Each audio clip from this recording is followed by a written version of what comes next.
السلام علیکم پیارے دوستو۔ تو آج کا ہمارا نورانی قاعدہ کا سبق تختی نمبر 14 ہے۔ آج تھوڑا ٹف ہونے والا ہے سبق، کیونکہ تھوڑا سا ہارڈ ہے رائے ساکنہ کا۔ تو آپ لوگ بالکل دھیان سے دیکھنا کہ میں کس طریقے سے پڑھا رہا ہوں، اور جب تک اس میں غور نہیں کریں گے تب تک ہمیں سمجھ میں نہیں آئے گا۔ تو ایسے ہی پڑھنا ہے جس طریقے سے میں پڑھ رہا ہوں۔ آپ لوگ بالکل انگلی رکھ لو، اور رائے ساکنہ کس کو کہتے ہیں، رائے مشددہ کس کو کیسے کہتے ہیں، وہ آپ کو سمجھ میں آ جائے گا تختی پڑھ کے۔ اور تختی کو بالکل دماغ میں رکھنا ہے، ٹھیک ہے؟ تو اسٹارٹ کرتے ہیں۔ بسم اللہ الرحمن الرحیم۔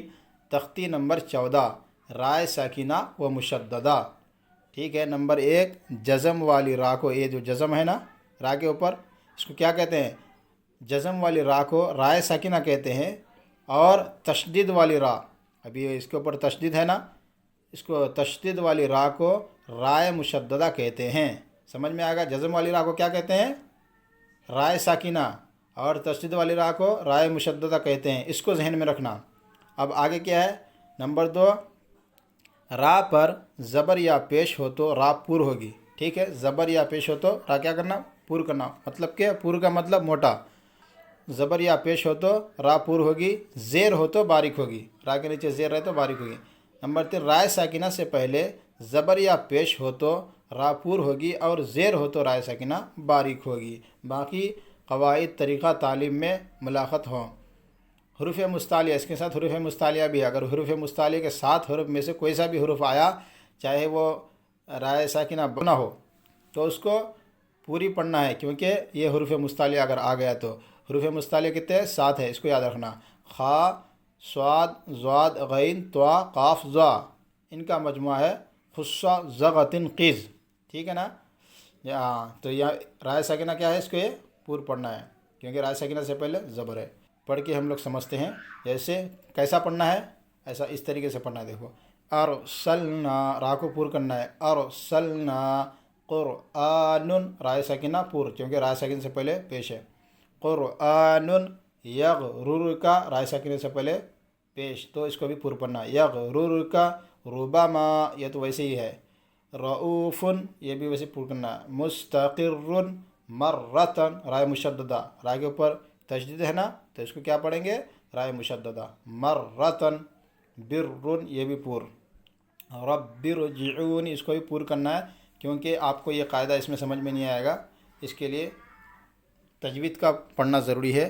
وہ تجوید کا الگ کتاب آتا ہے، کیونکہ یہ دوسرے کلمے میں آ رہا ہے، اس کو آپ سمجھ نہیں پاؤ گے۔ تو ایسے ہی پڑھا دیتا ہوں میں پھر بھی۔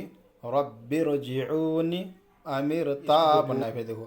ارجعی فرقتن، یہ رائے ساکنہ زیر ہے نا، لیکن اس کو پور پڑھایا جا رہا ہے، کیوں؟ اس لیے کہ حروف مستعلیہ کے 7 حروف میں سے یہاں پہ قاف آ رہا ہے، ٹھیک ہے؟ آپ لوگ دیکھ لینا ہے، رائے مشددہ ہو، زیر ہے یا پیش ہو، کچھ بھی ہو، اگر سامنے کا حروف دیکھ لینا کون سا آ رہا ہے۔ اب یہاں پہ باریک ہے، لیکن حروف مستعلیہ کے قاف آ رہا ہے 7 حروف میں سے، اس لیے اس کو پور پڑھنا ہے۔ جیسے فرقتن مر، یہ بھی باریک ہے، لیکن سامنے کون سا حروف آ رہا ہے؟ صاد، یہاں پہ ہے نا صاد، حروف مستعلیہ میں سے ہے، تو اس کو بھی پور پڑھنا ہے۔ مر صادن، اس کو بھی پور پڑھنا ہے، دیکھو رائے ساکنہ سے پہلے تو آ رہا ہے۔ قرطاسن، ایسا پڑھنا ہے، ٹھیک ہے؟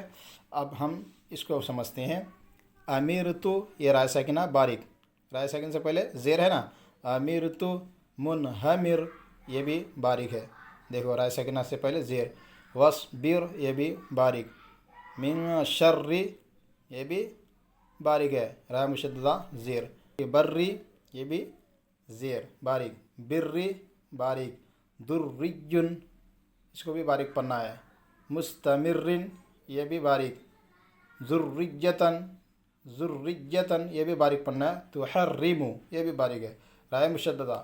اس کو قاعدہ کو یاد رکھ لینا بالکل، کہ رائے ساکن سے پہلے زبر اور پیش آئے تو را پور کرنا ہے، اور زیر آئے تو باریک پڑھنا ہے۔ باقی یہ اگر 7 حروف میں سے کوئی سا بھی حرف آیا تو اس کو پور پڑھنا ہے، کیونکہ حروف مستعلیہ، اس کو بھی یاد رکھ لینا، اس کو بغیر دیکھے یاد رکھ لینا۔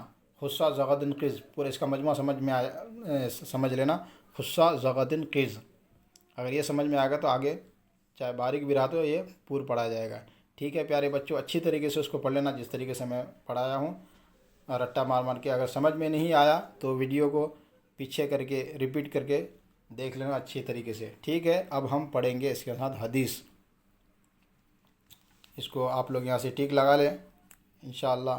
اب ہم پڑھیں گے حدیث. آج کا ہمارا سبق یہاں سے مکمل ہو چکا ہے رائے ساکنہ کا. تو اب ہم پڑھ لیں گے حدیث. حدیث میں ہمارا کون سا سبق ہے؟ کل کون سا پڑھے تھے ہم لوگ؟ حدیث نمبر 26 ہے آج ہم لوگ کا سبق. کل 25 پڑھے تھے، آج ہے 26. تو انشاءاللہ آج ہم یہ پڑھیں گے. تو میرے ساتھ میں ایسے ہی بنے رہے. حدیث نمبر 26 عاجزی کی برکت. اس کو بغیر دیکھے یاد کرنا ہے آپ لوگ، کیونکہ چھوٹے چھوٹے حدیث ہے، کوئی مشکل نہیں ہے یاد کرنے پہ آئے. تو حدیث نمبر 26 عاجزی کی برکت. من تواضع للہ رفعہ اللہ. من تواضع للہ رفعہ اللہ. جو اللہ تعالیٰ کے واسطے عاجزی اختیار کرتا ہے اللہ تعالیٰ اس کو بلند کرتے ہیں. جو اللہ تعالیٰ کے واسطے عاجزی اختیار کرتا ہے اللہ تعالیٰ اس کو بلند کرتے ہیں. مطلب جو عاجزی کرتے ہیں اللہ تعالیٰ اس کو اور اوپر اٹھا دیتے ہیں. ٹھیک ہے. اس لیے غرور نہیں کرنا، ہمیشہ عاجزی کرتے رہنا. ٹھیک ہے پیارے بچوں. اب ملتے ہیں نیکسٹ ویڈیو میں. تب تک کے لیے خدا حافظ.